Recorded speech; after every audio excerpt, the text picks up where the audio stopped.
Evie heard of her father's engagement when she was in for a tennis tournament, and her play went simply to pot. That she should marry and leave him had seemed natural enough, that he, left alone, should do the same was deceitful, and now Charles and Dolly said that it was all her fault. "But I never dreamt of such a thing," she grumbled. "Dad took me to call now and then, and made me ask her to Simpson's. Well, I'm altogether off Dad." It was also an insult to their mother's memory. There they were agreed, and Evie had the idea of returning Mrs. Wilcox's lace and jewelry as a protest. Against what it would protest she was not clear, but being only 18, the idea of renunciation appealed to her, the more as she did not care for jewelry or lace. Dolly then suggested that she and Uncle Percy should pretend to break off their engagement, and then perhaps Mr. Wilcox would quarrel with Miss Schlegel, and break off his, or Paul might be cabled for. But at this point Charles told them not to talk nonsense. So Evie settled to marry as soon as possible. It was no good hanging about with these Schlegels eyeing her. The date of her wedding was consequently put forward from September to August, and in the intoxication of presents she recovered much of her good humor. Margaret found that she was expected to figure at this function, and to figure largely. It would be such an opportunity, said Henry, for her to get to know his set. Sir James Bitter would be there, and all the Cahills and the Fussells, and his sister-in-law, Mrs. Warrington Wilcox, had fortunately got back from her tour round the world. Henry she loved, but his set promised to be another matter. He had not the knack of surrounding himself with nice people. Indeed, for a man of ability and virtue his choice had been singularly unfortunate. He had no guiding principle beyond a certain preference for mediocrity. He was content to settle one of the greatest things in life haphazard, and so, while his investments went right, his friends generally went wrong. She would be told, "Oh, so-and-so's a good sort, a thundering good sort," and find, on meeting him, that he was a brute or a bore. If Henry had shown real affection, she would have understood, for affection explains everything. But he seemed without sentiment. The thundering good sort might at any moment become a fellow for whom I never did have much use, and have less now, and be shaken off cheerily into oblivion. Margaret had done the same as a schoolgirl. Now she never forgot anyone for whom she had once cared. She connected, though the connection might be bitter, and she hoped that someday Henry would do the same. Evie was not to be married from Ducie Street. She had a fancy for something rural, and, besides, no one would be in London then, so she left her boxes for a few weeks at Oniton Grange, and her banns were duly published in the parish church, and for a couple of days the little town, dreaming between the ruddy hills, was roused by the clang of our civilization, and drew up by the roadside to let the motors pass. Oniton had been a discovery of Mr. Wilcox's, a discovery of which he was not altogether proud. It was up towards the Welsh border, and so difficult of access that he had concluded it must be something special. A ruined castle stood in the grounds. But having got there, what was one to do? The shooting was bad, the fishing indifferent, and womenfolk reported the scenery as nothing much. The place turned out to be in the wrong part of Shropshire, and though he never ran down his own property to others, he was only waiting to get it off his hands, and then to let fly. Evie's marriage was its last appearance in public. As soon as a tenant was found, it became a house for which he never had had much use, and had less now, and, like Howard's End, faded into limbo. But on Margaret Oniton was destined to make a lasting impression. She regarded it as her future home, and was anxious to start straight with the clergy, etc., and, if possible, to see something of the local life. It was a market town, as tiny a one as England possesses, and had for ages served that lonely valley, and guarded our marches against the Celt. In spite of the occasion, in spite of the numbing hilarity that greeted her as soon as she got into the reserved saloon at Paddington, her senses were awake and watching, and though Oniton was to prove one of her innumerable false starts, she never forgot it, or the things that happened there. The London party only numbered 8, the Fussells, father and son, 2 Anglo-Indian ladies named Mrs. Plinlimmon and Lady Edser, Mrs. Warrington Wilcox and her daughter, and, lastly, the little girl, very smart and quiet, who figures at so many weddings, and who kept a watchful eye on Margaret, the bride-elect. Dolly was absent. A domestic event detained her at Hilton, Paul had cabled a humorous message. Charles was to meet them with a trio of motors at Shrewsbury. Helen had refused her invitation. Tibby had never answered his. The management was excellent, as was to be expected with anything that Henry undertook. One was conscious of his sensible and generous brain in the background. They were his guests as soon as they reached the train. A special label for their luggage, a courier, a special lunch. They had only to look pleasant and, where possible, pretty. Margaret thought with dismay of her own nuptials, presumably under the management of Tibby. Mr. Theobald Schlegel and Miss Helen Schlegel request the pleasure of Mrs. Plinlimmon's company on the occasion of the marriage of their sister Margaret. The formula was incredible, but it must soon be printed and sent, and though Wickham Place need not compete with Oniton, it must feed its guests properly, and provide them with sufficient chairs. Her wedding would either be ramshackly or bourgeois, she hoped the latter. Such an affair as the present, staged with a deftness that was almost beautiful, lay beyond her powers and those of her friends. The low rich purr of a Great Western Express is not the worst background for conversation, and the journey passed pleasantly enough.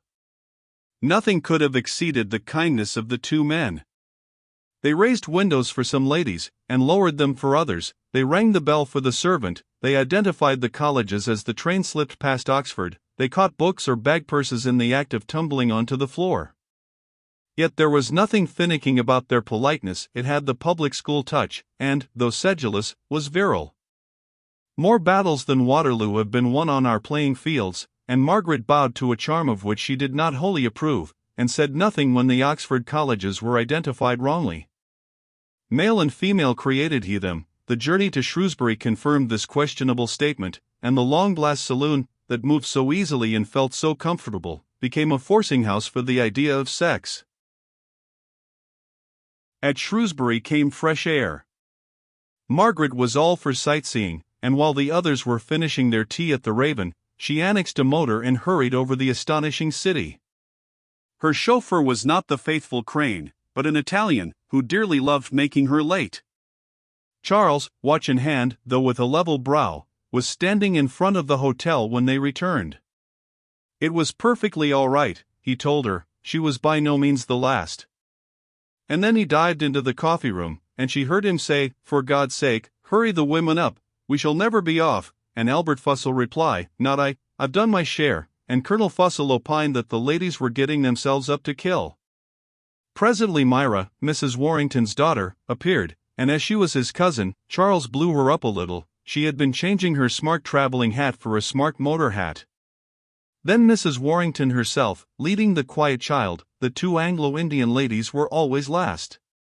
Maids, courier, heavy luggage, had already gone on by a branch line to a station nearer Oniton, but there were 5 hat-boxes and 4 dressing bags to be packed, and 5 dust cloaks to be put on, and to be put off at the last moment, because Charles declared them not necessary. The men presided over everything with unfailing good humor. By 5:30 the party was ready, and went out of Shrewsbury by the Welsh Bridge. Shropshire had not the reticence of Hertfordshire. Though robbed of half its magic by swift movement, it still conveyed the sense of hills. They were nearing the buttresses that forced the Severn eastward and make it an English stream, and the sun, sinking over the sentinels of Wales, was straight in their eyes. Having picked up another guest, they turned southward, avoiding the greater mountains, but conscious of an occasional summit, rounded and mild, whose coloring differed in quality from that of the lower earth, and whose contours altered more slowly. Quiet mysteries were in progress behind those tossing horizons. The west, as ever, was retreating with some secret which may not be worth the discovery, but which no practical man will ever discover. They spoke of tariff reform. Mrs. Warrington was just back from the colonies. Like many other critics of empire, her mouth had been stopped with food, and she could only exclaim at the hospitality with which she had been received, and warn the mother country against trifling with young Titans. "They threatened to cut the painter," she cried, "and where shall we be then?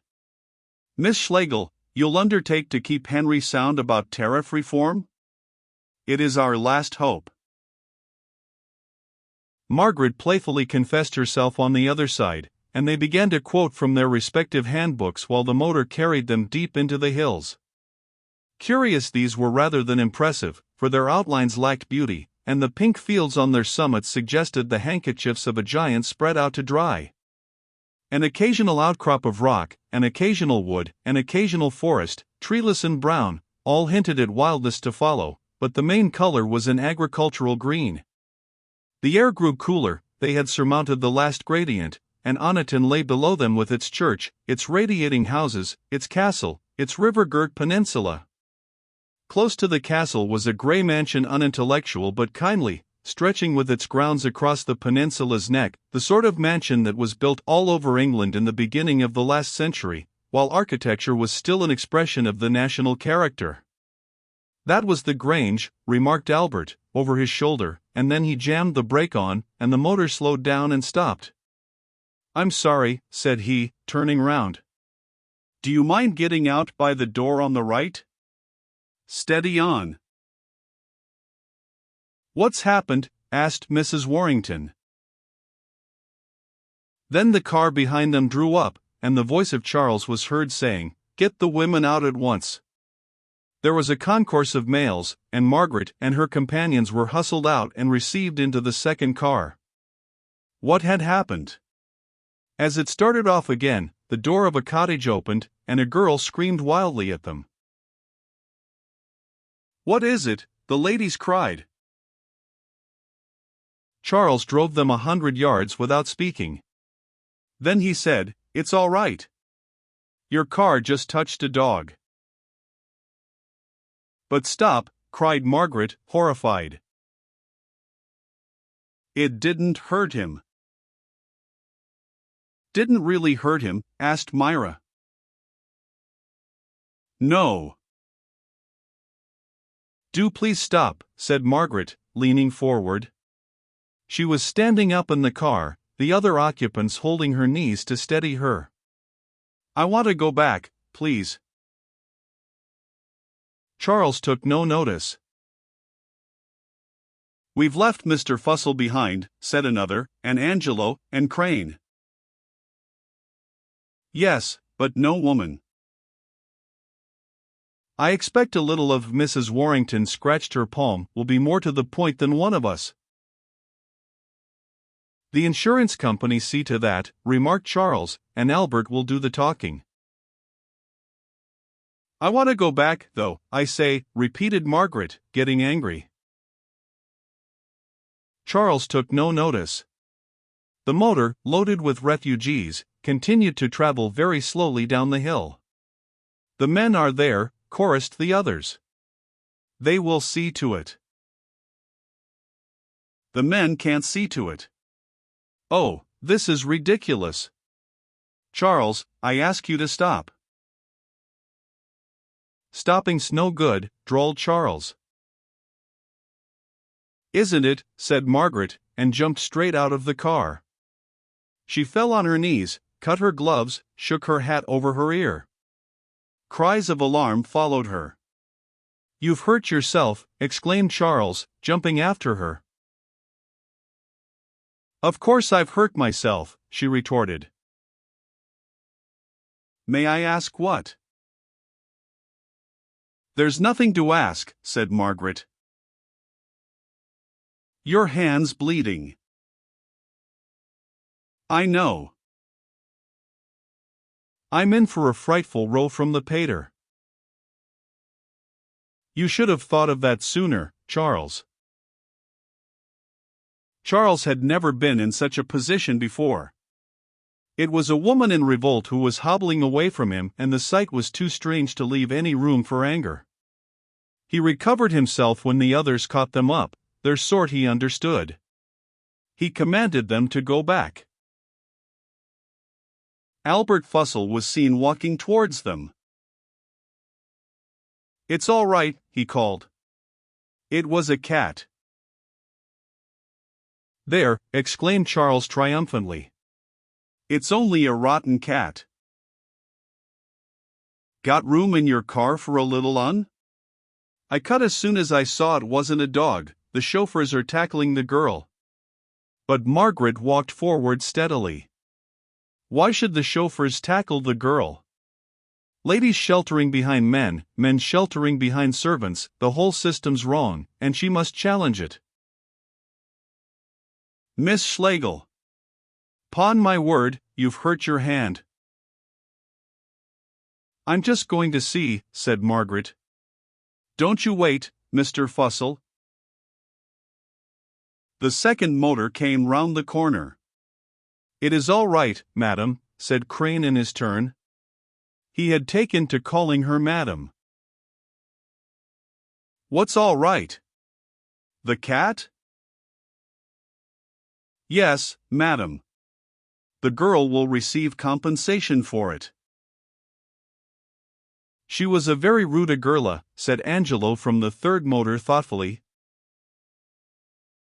Wouldn't you have been rude? The Italian spread out his hands, implying that he had not thought of rudeness, but would produce it if it pleased her. The situation became absurd. The gentlemen were again buzzing round Miss Schlegel with offers of assistance, and Lady Edser began to bind up her hand. She yielded, apologizing slightly, and was led back to the car, and soon the landscape resumed its motion, the lonely cottage disappeared, the castle swelled on its cushion of turf, and they had arrived. No doubt she had disgraced herself. But she felt their whole journey from London had been unreal. They had no part with the earth and its emotions. They were dust, and a stink, and cosmopolitan chatter, and the girl whose cat had been killed had lived more deeply than they. Oh, Henry, she exclaimed, I have been so naughty, for she had decided to take up this line. We ran over a cat. Charles told me not to jump out, but I would, and look. She held out her bandaged hand. Your poor Meg went such a flop. Mr. Wilcox looked bewildered. In evening dress, he was standing to welcome his guests in the hall. Thinking it was a dog, added Mrs. Warrington. Ah, a dog's a companion, said Colonel Fussell. A dog'll remember you. Have you hurt yourself, Margaret? Not to speak about, and it's my left hand. Well, hurry up and change. She obeyed, as did the others. Mr. Wilcox then turned to his son. Now, Charles, what's happened? Charles was absolutely honest. He described what he believed to have happened.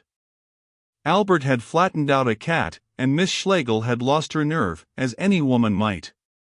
She had been got safely into the other car, but when it was in motion had leapt out again, in spite of all that they could say. After walking a little on the road, she had calmed down and had said that she was sorry. His father accepted this explanation, and neither knew that Margaret had artfully prepared the way for it. It fitted in too well with their view of feminine nature. In the smoking room, after dinner, the colonel put forward the view that Miss Schlegel had jumped it out of devilry. Well, he remembered as a young man, in the harbor of Gibraltar once, how a handsome girl, too, had jumped overboard for a bet. He could see her now, and all the lads overboard after her. But Charles and Mr. Wilcox agreed it was much more probably nerves in Miss Schlegel's case. Charles was depressed. That woman had a tongue. She would bring worse disgrace on his father before she had done with them. He strolled out onto the castle mound to think the matter over. The evening was exquisite. On three sides of him a little river whispered, full of messages from the west. Above his head the ruins made patterns against the sky. He carefully reviewed their dealings with this family, until he fitted Helen, and Margaret, and Aunt Julie into an orderly conspiracy. Paternity had made him suspicious. He had 2 children to look after, and more coming, and day by day they seemed less likely to grow up rich men. It is all very well, he reflected, the pater saying that he will be just to all, but one can't be just indefinitely. Money isn't elastic. What's to happen if Evie has a family? And, come to that, so may the pater. There'll not be enough to go round, for there's none coming in, either through Dolly or Percy. It's damnable. He looked enviously at the Grange, whose windows poured light and laughter. First and last, this wedding would cost a pretty penny. Two ladies were strolling up and down the garden terrace, and as the syllables imperialism were wafted to his ears, he guessed that one of them was his aunt. She might have helped him, if she too had not had a family to provide for. Everyone for himself, he repeated, a maxim which had cheered him in the past, but which rang grimly enough among the ruins of Oniton. He lacked his father's ability in business, and so had an ever higher regard for money. Unless he could inherit plenty, he feared to leave his children poor. As he sat thinking, one of the ladies left the terrace and walked into the meadow. He recognized her as Margaret by the white bandage that gleamed on her arm, and put out his cigar, lest the gleam should betray him. She climbed up the mound in zigzags, and at times stooped down, as if she was stroking the turf. It sounds absolutely incredible, but for a moment Charles thought that she was in love with him, and had come out to tempt him. Charles believed in temptresses, who are indeed the strong man's necessary complement, and having no sense of humor, he could not purge himself of the thought by a smile. Margaret, who was engaged to his father, and his sister's wedding guest, kept on her way without noticing him, and he admitted that he had wronged her on this point. But what was she doing?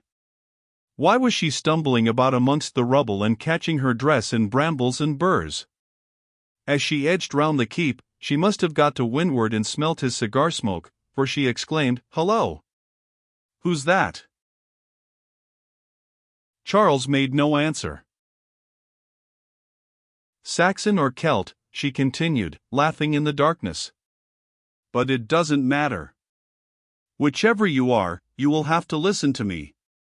I love this place. I love Shropshire. I hate London. I am glad that this will be my home. Ah, dear," she was now moving back towards the house, "what a comfort to have arrived." That woman means mischief, thought Charles, and compressed his lips. In a few minutes he followed her indoors, as the ground was getting damp. Mists were rising from the river, and presently it became invisible, though it whispered more loudly. There had been a heavy downpour in the Welsh hills.